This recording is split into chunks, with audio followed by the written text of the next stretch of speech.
right, Clint, Cliff, welcome to the St. Augustine's Asylum for the Mentally Ill. My producer Tom said good things about you. In your backpack is a flashlight, a voice recorder, an EMF, and a couple of little fun occult things. We'll let you know when to take those out. Ready to pay off some of those college debts and beer tabs? Well, of course you are. And when you're ready, enter in through those front doors.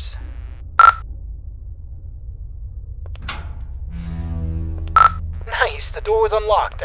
It can get a little sticky sometimes. So here's the story behind the St. Augustine's Asylum for the Mentally Ill. It was founded in the 1880s, closed in the 1960s, and a lot of nasty stuff happened here. I mean, this place is only supposed to house around 500 patients, but at its peak, it was around 3,300 patients in here. I mean, the place was, less of a hospital and more of a place where you dropped your problems off and hoped they disappeared.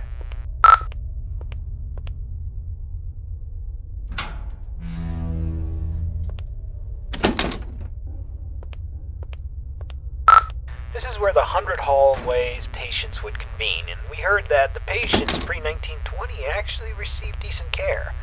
Then the war hit, the depression hit, and then the budgets all fell apart. The room you stand in once healed 20 patients in need of attention, and by the end, 150 patients would pass through this room, naked, starving, attacking each other at random, flaying themselves with metal wires from their beds. Be careful where you step. Alright, this is a good place to start. I want you to take out your voice recorder, and I'll hopefully be able to awaken this place.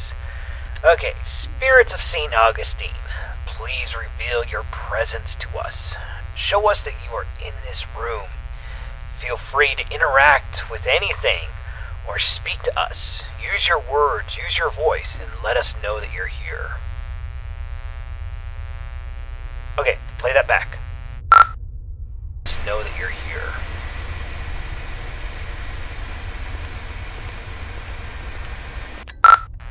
Nothing. Alright, let's try that again.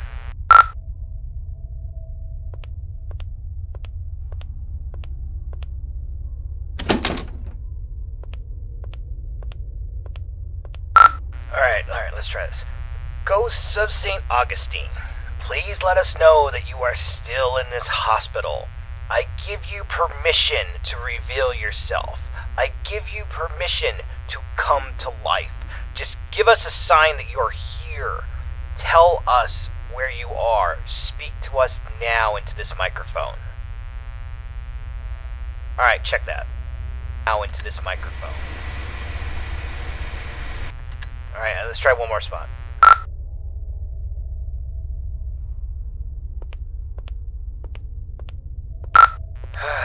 Ghosts of St. Augustine, you're all a bunch of ghoulish pricks. Show up or piss off!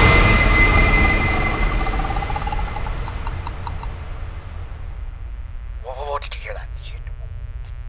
Play that back. Pricks, show up or piss off!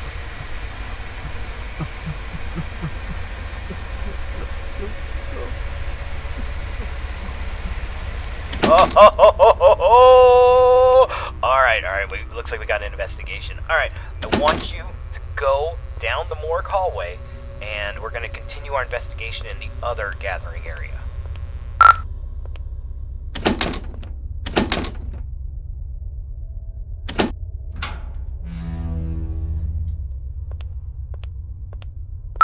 Okay, of the 4 areas you need to visit to fulfill your contract, the East Social area is the first on the list.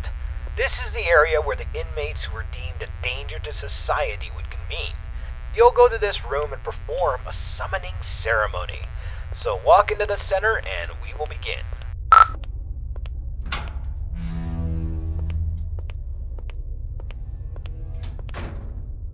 This is the entrance to patient cells 200 to 219. We're talking extreme bipolarism, schizophrenia, dementia. Not necessarily dangerous, but it could be a challenge for society. Dang, the door's locked. This sucks. This is the entrance to the patient cells 220 to 240. This is where they kept the lunatics, the murderers, the sociopaths.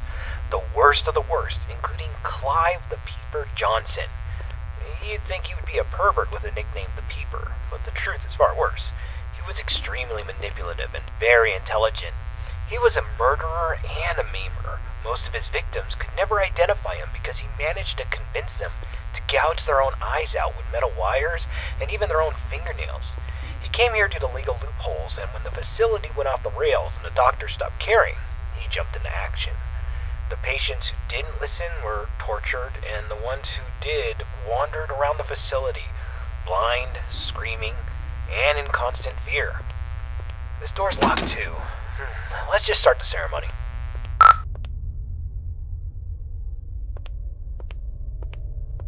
Spirits inside this asylum, we know that you're here. We release you from your restraints. Come forward and live again. This person is no longer shielded from the realm of the dead. You may be seen, interact, and manipulate him in any way as you see fit.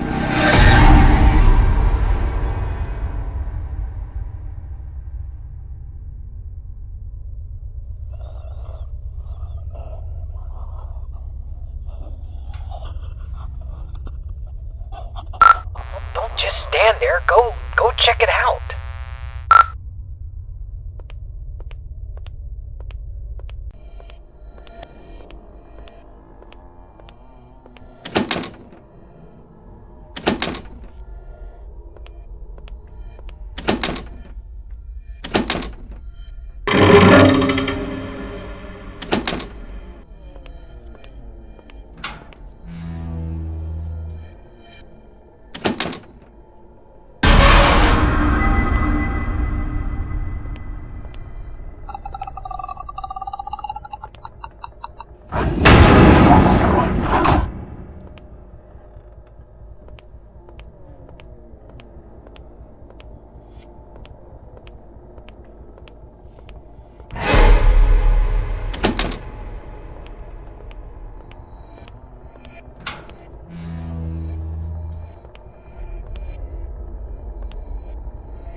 Just go to the front door and get out.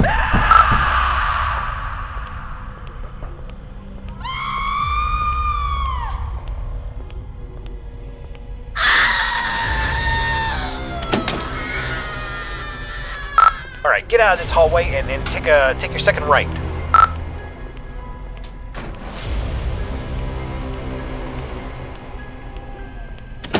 Door's locked, damn it. Oh, okay, there's a staircase. Take the staircase up to the second floor, and you should be next to a fire escape. You should be able to get out that way. So go up the staircase.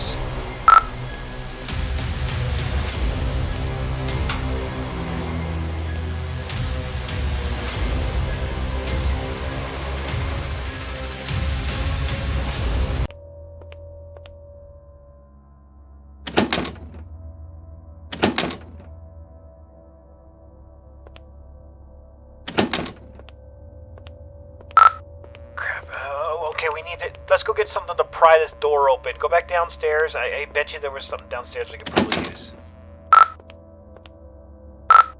Hold on. That staircase wasn't there before. This place doesn't even have a basement. What is going on? Alright, just... I don't think you got any other choice. I think you gotta make your way downstairs.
Alright, confession time.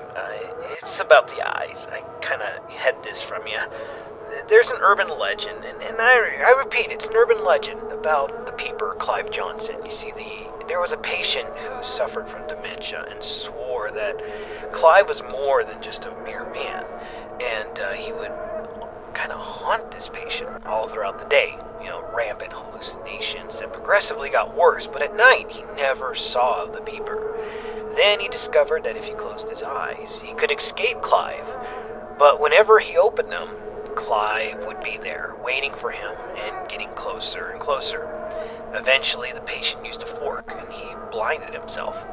And while he was soaked in his blood from his sockets, he screamed to the entire hospital that he was free, he was safe. And a week later, 2 more patients charged Clive with stalking them, even though he was confined to solitary. I mean, it's crazy. They took their eyesights, too. This pattern didn't stop. I thought it was BS, but based on what we've seen tonight, I'll pretty much believe anything. So, try to get the hell out of there, and if it gets too intense, try to shut your eyes.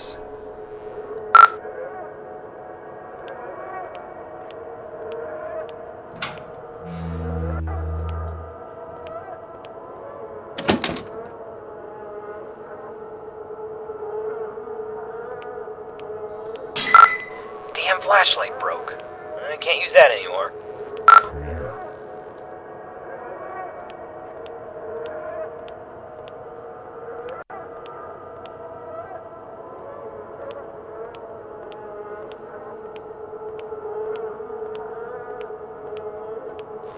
Pull on closer.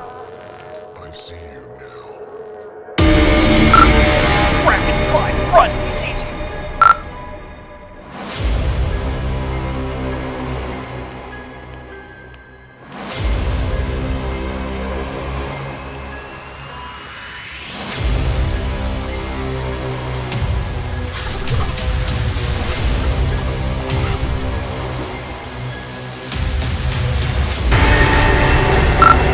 Ignore them! Run!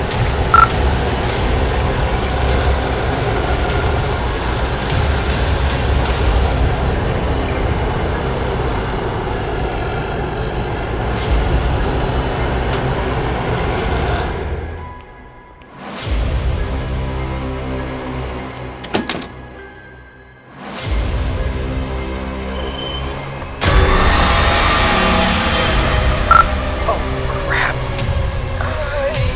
You got a choice. Either he gets you, or you're gonna have to cut him out.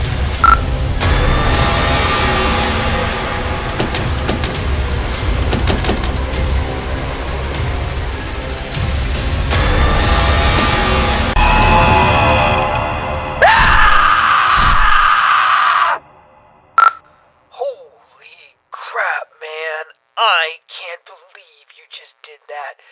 You freaking gouged your eyes out with a scalpel. Are you alright?